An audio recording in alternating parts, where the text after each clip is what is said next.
todos un feliz sábado.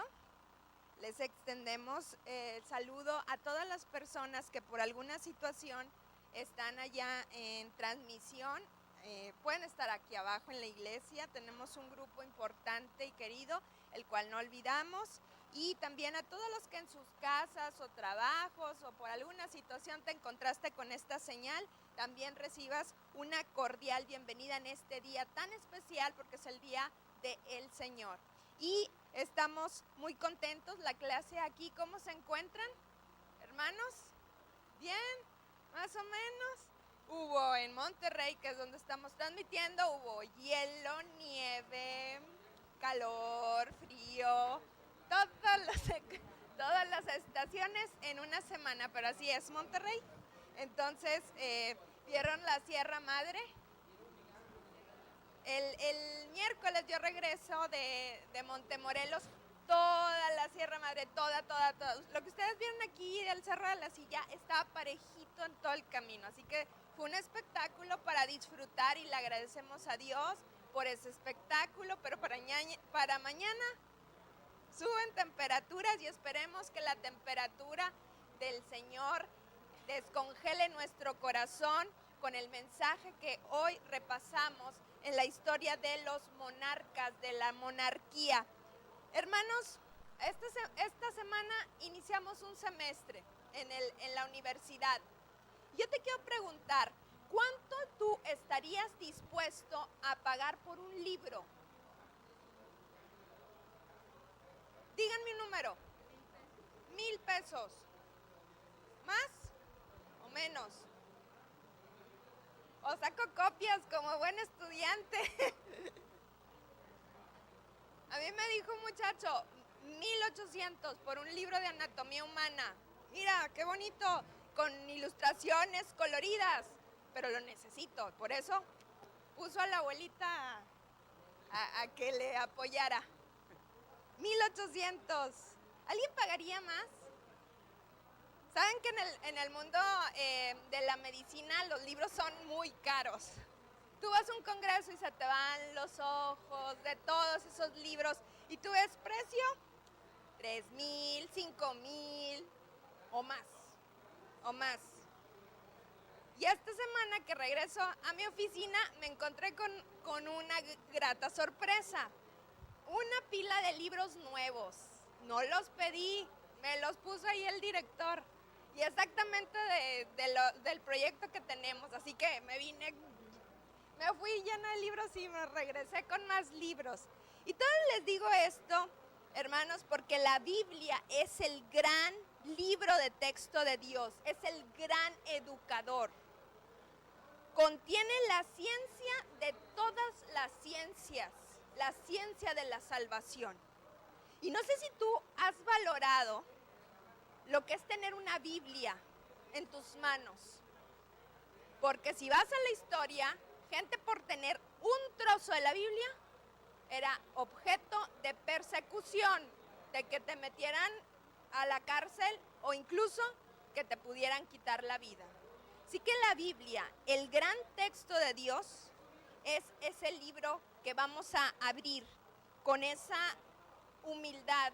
Y me encontré esta frase que algunos han escuchado: la Biblia es el único libro cuyo autor siempre está presente cuando se lee. Qué bonito, ¿verdad? La Biblia es el único libro cuyo autor siempre está presente cuando se lee. A veces me ha tocado que en congresos el autor está presente y todo el mundo queremos que nos firme, porque ahí está el autor y ahí en la tapita, y si se puede unas palabras de dedicatoria. Bueno, aquí tu Padre Celestial está dispuesto a estar a tu lado cuando tú, con oración, abres los pasajes. Así que qué privilegio tenemos, ¿verdad, hermanos? Ningún valor humano, todo el oro, la plata, todas las piedras preciosas no pudieran comprar el valor que tenemos contenido en la santa palabra de Dios. Tenemos educación de primer nivel y en esa educación esta semana nos concentramos en la historia de la redención, en la parte de la monarquía, de los monarcas. Y nos decían el rector en esta semana una frase que cae muy como anillo al dedo en esta parte de la historia de la iglesia local. Porque ¿cuántos funerales hemos asistido, hermanos, últimamente? Más de los que quisiéramos, muchos más. Y él decía, el profe Castillo decía, ¿cuántas bombas pueden caer en nuestros hogares? Enfermedad, pues una bomba. Dolor, bombas. Sufrimiento, separación, violencia y muerte. Y si no te han caído en tu casa, gracias a Dios, pero te han caído cerca. Y estamos dolidos, algunos asustados del valor de la vida. Y cuando pasan esas situaciones y esas bombas, ¿cómo le hacemos para reconstruir? Ya ese es el meollo del asunto que vamos a tratar de repasar en esta lección de escuela sabática. ¿Cómo se reconstruye esto? Hermanos, todos vimos en las noticias esa mañana de lunes, martes, de cuando las ataques al World Trade Center en la ciudad de Nueva York en el 2001, y así quedó, ¡pum! Toda esa zona devastada, totalmente. Cuando entras a ese museo, dejaron pilares para que la gente fuera testigo, y mucha, en ese museo hay una parte que te van guiando. Llega un momento que la gente va a las esquinas y ahí hay Kleenex porque se derraman lágrimas de tanto dolor, tanta destrucción, y recordar ese terrible día. Se reconstruyó en el primer país, potencia mundial económica del mundo. Se reconstruyó rápido. Apenas el año pasado pudieron, y no se reconstruyeron las torres quedaron como si fuesen monumentos conmemorativos de todas esas personas que perdieron ahí sus vidas. Quedó esta torre, millones y millones y millones de dólares, muchas personas que estuvieron trabajando en eso. Y hermanos, entonces, si han caído bombas en nuestra vida o cerca de la misma, ¿cómo reconstruimos? Porque nuestro papel en la gran controversia no debe ser pasivo. Tú puedes estar de un lado o del otro. Y tú dices, no, es que yo aquí mejor me quedo congelado, ni para un lado ni para el otro. No, estás de un lado o del otro y no debemos ser pasivos. Hay invitaciones suficientes, inspiradoras en las vidas de algunos personajes bíblicos, como vamos a empezar con Nehemías. ¿Quién era Nehemías? Había caído una gran bomba para el pueblo de Dios. Se habían dispersado. Unos vivían aquí, otros vivían allá. Y Nehemías era un humilde servidor o copero del rey de Babilonia, allá por el año 20 de ese reinado, en el 445 antes de Cristo. Era un oficial de confianza. No sé si tú sepas lo que es ser empleado de confianza. Tiene sus pros, pero tendrá sus contras. Sí, porque te vas sin nada. Sí, ¿verdad? Eres muy amiguito del 1 o del 2, pero te puedes ir así como viniste. Y Nehemías era un empleado de confianza extranjero para la corte babilónica. Y te pregunto, ¿era el más indicado para restaurar a Judá? ¿Sí o no? ¿Tenía un perfil para restaurar? Era constructor, ingeniero, guerrero, pero era un hijo de Dios. Y el hijo de Dios asume los roles que Dios te manda, sin pasividad, con actividad. Dios usa en forma constante a personas humildes para que realicen grandes obras para Él. ¿Y era humilde Nehemías? Sí. Hay una frase muy sonada: Dios no llama a capacitados, sino capacita a los que Él llama. ¿Sí? No nos escoge a nosotros por lo bueno que somos, sino porque ve nuestra disposición en nuestro corazón. Y vamos a tratar de sacar que utilizó Nehemías para que si en tu vida, en tu casa, en tu persona, en tu corazón han caído esas bombas destructivas, ¿cómo puedo salir adelante? ¿Cómo puedo reconstruir mi vida? Vayamos al texto, les voy a pedir su participación a Nehemías 1:3. Hay un error. Y me dijeron, el remanente, los que quedaron del cautiverio allá en la provincia, están en gran mal y afrenta. La muralla de Jerusalén está derribada y sus puertas quemadas a fuego. ¿Dónde estaba Nehemías? En Babilonia. Y le dieron una noticia lejana, que en Jerusalén, ¿cuál era la situación de Jerusalén? Estaba derribada la muralla, Destruida, derribada la muralla, que en ese tiempo significaba mucho porque era la protección que se tenía.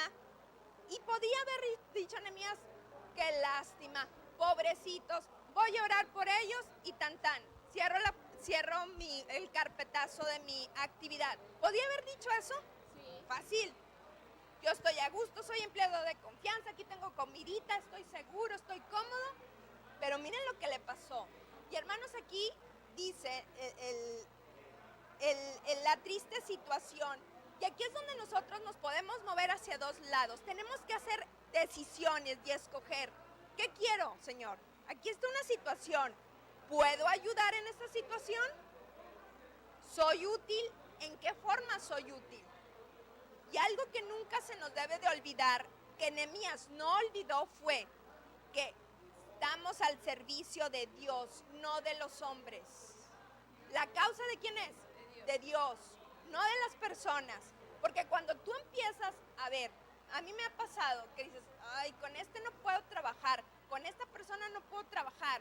Y se te va olvidando, fácilmente se nos olvida, la causa es de Dios, no estoy trabajando para Él. El tiempo que ofrendo no es hacia la persona o mi dinero o mi espacio, es hacia Dios. Y a Nehemías nunca se les olvidó. Y hermanos, es algo que nos debe de alentar. Vamos ahora sí, Nehemías 1:4. Cuando oí esas palabras, me senté y lloré, porque algunos días estuve muy triste, ayunando y orando ante el Dios del cielo. Tomó partido primero, decidió ser empático, y ahorita vamos a ver lo que significa la empatía. Pero ¿qué hizo Nehemías de acuerdo a este texto? Hizo dos cosas: ayunar y orar. Qué cómodos a veces somos, hermanos, y me autocritico primeramente yo. Estoy viendo. Vemos una situación y ¿qué le decimos a la persona? Voy a orar por ti. ¿Está mal dicho? No, hay que orar por unos por los otros. Pero es una frase que hemos utilizado tanto para lavarme las manos como Pilato y decir, bueno, pobre de ti, tu problema, yo me doy la media vuelta y ahí te quedas. Nehemías oró y ayunó. Sí, está bien, porque la oración es la primera línea de defensa del cristiano. Hay una situación, una crisis, cayó una bomba en tu familia, ¿qué haces primero? Mira este texto, ayunar y orar. ¿Y ahí se quedó? En Babilonia, cómodamente. No. Vamos y sigamos con la siguiente estrategia. En Nehemías 2:17 y 18. Entonces les dije, vosotros veis la triste situación en que nos hallamos. Jerusalén está en ruinas y sus puertas consumidas por el fuego. Venid y edifiquemos la muralla y no estemos más en oprobio. Y respondieron, levantémonos y edifiquemos, así esforzaron sus manos para bien. Dice la historia bíblica, apreciados hermanos, que Nehemías no solamente oró y ayunó, sino que fue y a través de su vida de oración impresionó tanto al rey extranjero que le dio una ofrenda muy generosa. Pero no dijo nada, fue, viajó y además animó a los demás. ¡Ey! El pueblo de Dios, la ciudad de Dios, que es Jerusalén, no puede estar en esta situación. Miren el testimonio que estamos dando. Vamos a levantar la muralla. Así que hermanos, cuando tú ha caído una bomba a tu vida, llámese, ya las nombramos y las enumeramos, no te quedes allí, porque ese no es el buen testimonio que Dios quiere. Hay que levantarnos. Incluso levantarnos después de la muerte de un ser querido, se puede levantar una vida así de una familia. Tardarás en recuperarte. Pero en los últimos funerales que seguramente has visto dentro de la iglesia, en ese momento de depositar a tus seres queridos es un gran testimonio en la vida de los no creyentes. Porque aunque hay lágrimas y hay dolor, hay esperanza, y el mensaje de salvación que a lo mejor no había llegado en corazones, se quedan impresionados de esos textos, de esas promesas y esa seguridad que abrazamos en esos momentos tan difíciles. Así que hermanos, Nehemías hizo eso, incentivó a los demás. Y dice la historia bíblica que él no estaba ahí nada más ayunando, llorando y como capitán, sino que mientras estaban construyendo con una mano, había una espada con la otra mano, porque había enemigos propios y extraños que querían impedir esa obra de edificación. Así que podemos sacar grandes lecciones de este hombre de Dios, pero recuerden, nunca en el gran conflicto asumas una posición pasiva. Eso no se vale. ¿Cuál es tu papel entonces? Debemos unir, miren lo que dice en este párrafo, dice, debemos unir nuestra debilidad humana a la fortaleza divina. Debemos permitir que Dios nos convierta en vencedores sobre el mal. No tengo fuerza, no sé qué hacer, Señor. Mira cómo estoy. Mira mi destrucción, la destrucción que ha llegado a mi vida. Pero miren, allí está la promesa de agarrarnos de alguien que sí es poderoso y que tiene recursos para la reconstrucción de tu corazón y de tu vida y de tu familia. Ahí está. Esto me pareció muy interesante. Es un pensamiento que los traje de la lección de jóvenes, que dice, ¿cómo podemos mostrar el amor de Dios a la gente que se siente abrumada por el mal?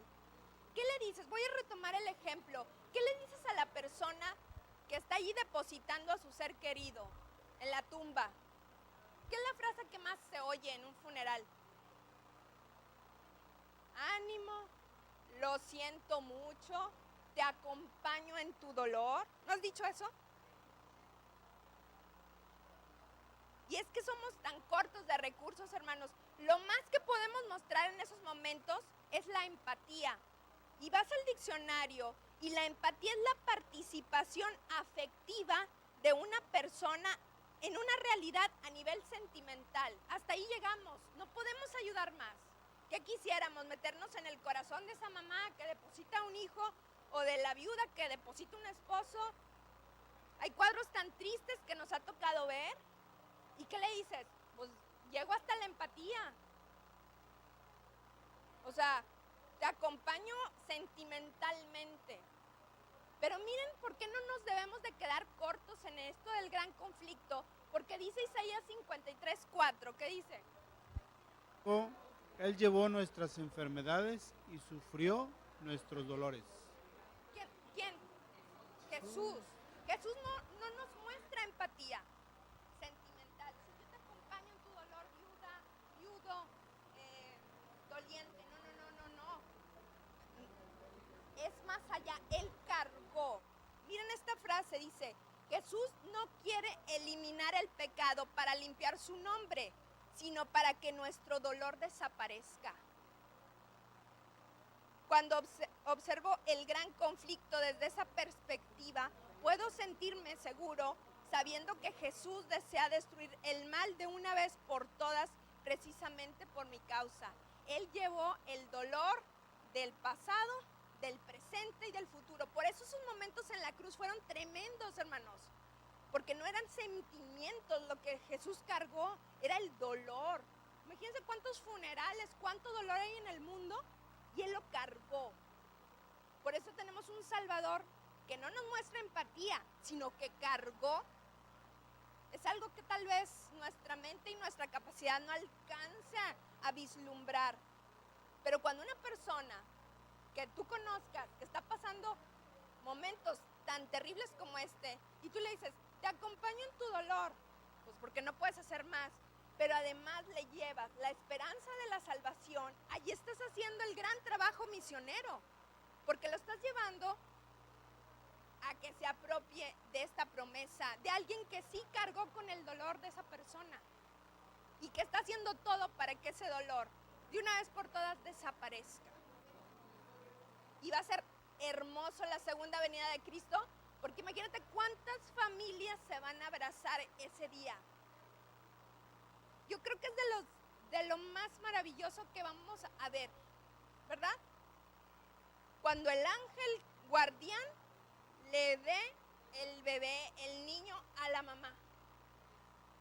O cuando el ángel guardián le diga al esposo, mira, aquí está tu esposa, abrázala y vamos para arriba. ¿Qué promesas tenemos? Nos queremos quedar cortos. Decir, te acompaño en tu dolor. No, te acompaño en tu dolor, pero mira, te quiero mostrar a Jesús, el que cargó con tu dolor. Por eso no debemos de ser pasivos, hermanos. Las guerras se dan en todos los niveles. Y un gran guerrero y una gran historia que a los niños, desde los niños nos encantaba, era esta, la de David contra Goliat. Repasemos cuál fue la estrategia de David para vencer al gigante. Primera de Samuel 17:45. Entonces dijo David al filisteo, tú vienes a mí con espada, lanza y jabalina, pero yo vengo a ti en el nombre del Señor Todopoderoso, el Dios de los escuadrones de Israel que tú has provocado. ¿Cuál fue el arma secreta de David frente al gigante de 3 metros que estaba hablando maldiciones y burlándose de Dios? ¿Cuál era? Yo vengo a ti con un arma y con esa no puedes. ¿Cuál es el arma? El nombre. A veces somos automáticos, ¿verdad? En el nombre de Jesús, amén. En el nombre de Jesús, amén. No. El nombre de Dios, ante cual tiemblan y los serafines se arrodillan, pesa mucho. Así que las batallas, el gran conflicto, se libran así, en el nombre de Dios, teniendo la perspectiva que está asegurada la victoria. ¿Sí? Yo quiero retomar nuevamente el mismo punto, hermanos. Cuando tú en el nombre del Señor dices, voy a salir a la calle, voy a realizar mi proyecto, estás asegurando la protección divina, que es mucho. Marca la diferencia en tu vida. Estamos hablando ahí de palabras por decir palabras. Fíjense cómo lo reiteró David, este jovencito valeroso. Primera de Samuel 17:47. Y toda esta multitud sabrá que el Señor nos salva con espada y lanza, porque esta es una guerra del Señor y Él os entregará en nuestras manos. ¿Qué salva Dios? Aquí dice, ¿con qué salva? No salva con espada y lanza, sino con su poder. ¿Qué derribó a Goliat? Las piedritas. El valor del niñito que había matado. Oye, el currículum de David tampoco era así para despreciarlo. Él había matado leones, osos, como pastorcito de ovejas. Era un muchacho muy talentoso. Pero ves los recursos y dices, no fue eso. ¿Ves la vara de Aarón? Fue la vara que abrió el mar. No puede ser eso. Es el poder de Dios. Y somos tan cortos a veces, hermanos, en pedir el poder de Dios para que actúe en nuestras vidas. Por eso somos así muy, muy apáticos. Cuando lo pidiéramos con fe, como lo hizo David, como lo hizo Nehemías, como lo hizo Elías y todos los que vimos esta semana, ¡wow! ¿Qué se vería aquí? Milagros. milagro tras milagro. Miren este pensamiento, sí. Dígame. Pásale. David se enfrentó en el, No, ¿se oye? sí se escucha. David se enfrentó en el nombre de Dios. Y a nosotros, ¿en qué nos beneficia el que David se haya enfrentado en el nombre de Dios? Pues sí nos beneficia, porque hoy aprendemos que cuando nosotros tengamos nuestras propias luchas, Señor, voy a ir. Por ejemplo, ¿cómo podemos enfrentar el temor a predicar el evangelio? A todos nos da temor. No queremos porque nos da vergüenza, nos da temor, nos da, ¿qué dirán? Pero ¿cómo puedes vencer eso? De la misma manera como David venció a Goliat. En el nombre de Dios, Señor, voy a ir, pero tú sé el que hable por mí. Tú sé el que actúes por mí. En diferentes situaciones, no nada más en esta, en las diferentes situaciones de la vida diaria. Podemos hasta una discusión. Voy a ir, Señor, pero yo quiero que tú hables. No quiero ser yo porque voy a herir. Sé tú el que hable. Así es. Gracias, De esa hermano. manera es práctica el Exacto. ejemplo de David. Y fíjense lo que dice ese pensamiento, tiene colación. Muchas gracias. ¿Lo puedes leer, Anet, por favor? Una sencilla piedra del arroyo, unida a la habilidad de un muchacho y su confiada entrega al Dios eterno, dio a los israelitas una lección que nunca iban a olvidar, aunque raras veces la emularon. O sea, ahí estaba el patrón que dice el hermano. Ya sabemos el camino en el nombre de Dios, cada situación. Ahí está el gran triunfo de David, o sea, que Dios hizo a través de David. Y dice, ahí subrayado, aunque raras veces la emularon. Emular es imitar. ¿Se les olvidó? ¿Se les olvidó? Se nos olvida los grandes triunfos que Dios quisiera hacer aquí en la iglesia, en tu casa, en tu vida. Y te voy a hacer una pregunta. Cuando la fe está bajo fuego, ¿es fácil o difícil desanimarte? Ay, qué fácil nos desanimamos. Y el mismo David se le olvidó ese triunfo. Y ahí está derrotado, no con un gigante, sino con los encantos de la belleza de una mujer. Y le trajo dolor esa decisión. Sus hijos ya nunca se vieron como hermanos, eran medios y había sangre. Fíjense este caso, 234 niñas, imagínense, llegaron los extremistas en Nigeria y las secuestraron. Y el gobierno pone, ya regresaron. Y dice la directora aquí, no, han regresado 43 niñas, nos faltan 187. Niñas, las estaban allí, hicieron con ellas lo que quisieron.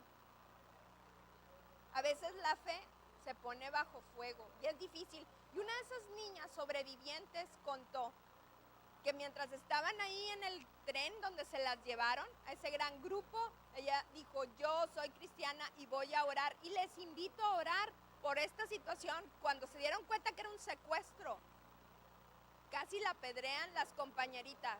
¿Qué? El cristianismo aquí no. ¿Será que las pruebas y las bombas de la vida nos van a hacer flaquear? ¿Qué tipo de fe necesitamos? Miren el pasaje de Hechos de los Apóstoles en la página 319. No sé si alguien lo pueda leer desde allá. Dios desea que su pueblo se prepare para la crisis venidera.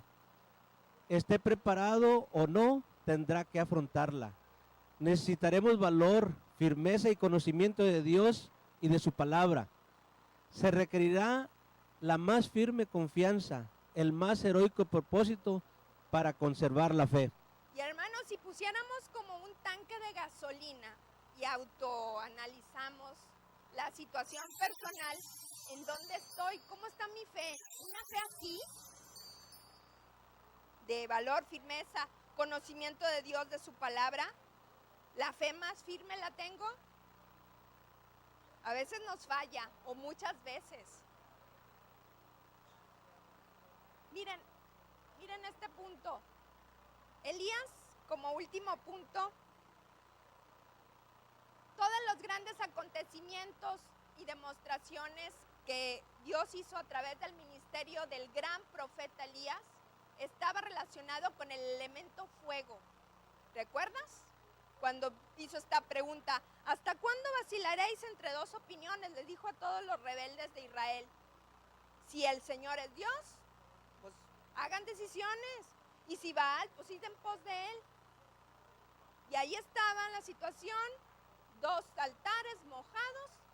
¿Y quién prendió el fuego? El verdadero Dios.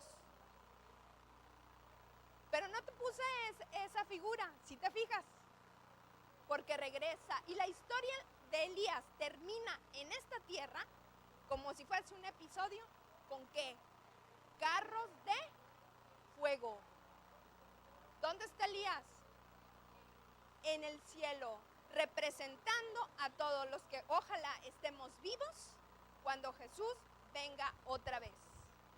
Y si tú y yo no pedimos el fuego del Espíritu Santo, hermanos, seguiremos siendo pasivos en el gran conflicto. Mi familia perdida y yo callado, porque me conviene callar. Pidamos el fuego, que es la gran diferencia en la vida. Fue la gran diferencia en la vida de Elías. ¿Sí? Como que Dios, para reiterar, no mandó secretamente que se fuera al cielo, sino no como Enoc, que caminó y ya no sabemos más datos de la traslación de Enoc, sino acá dice con carros de fuego.